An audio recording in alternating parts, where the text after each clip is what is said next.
Let's say 70% of a workplace like Cargill is racialized. That means that if there's a cluster infection, which there was at Cargill, then the transmission of that cluster infection will also take on racialized forms. Canadians are asking medical authorities to start tracking the race and background of people who are contracting COVID-19.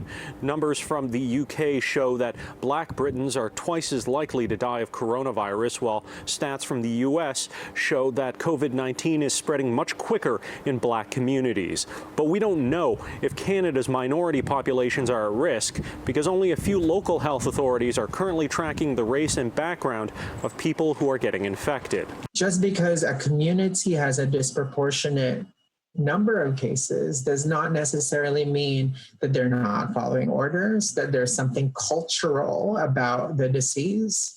It might give us a sense of the vulnerabilities that are at play. High River, Alberta's Cargill plant is North America's single biggest outbreak, with more than 900 cases and 2 related deaths.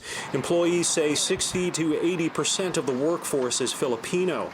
Given the numbers of ethnic minority Canadians in essential service positions, further data could show if certain Canadians are taking on the lion's share of the risk. Now that this pandemic is happening, we are seeing that these people are the ones that are really sustaining the systems that we need, right? Our need to be fed, our need to be cared for. And so I think these folks deserve better than the way that they're being treated at this point. So there's international evidence. There's local evidence from a different epidemic that says, hey, we should be collecting this data. And I think given all of that, it's good that Ontario and Toronto and Peel and other health units have now decided they should collect this data because it will help us produce a better pandemic response. Dr. Quam McKenzie is an expert on health equity and says Canada already knows some communities will be harder hit. During the H1N1 outbreak, McKenzie says stats showed East Asian Canadians were 3 times as likely to get infected. Among South Asians, that rate was 6 times as likely to become infected, and that rose to 10 times among Black Canadians. So there are all sorts of things you need to think about.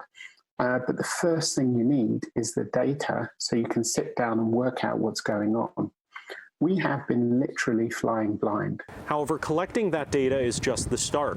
Dr. McKenzie says once we have that data, healthcare initiatives can be focused on specific communities to help curb the spread of COVID-19 there and among all Canadians. However, that's only possible if we have the data to begin with. In Ottawa, Xiaoli Li, City News.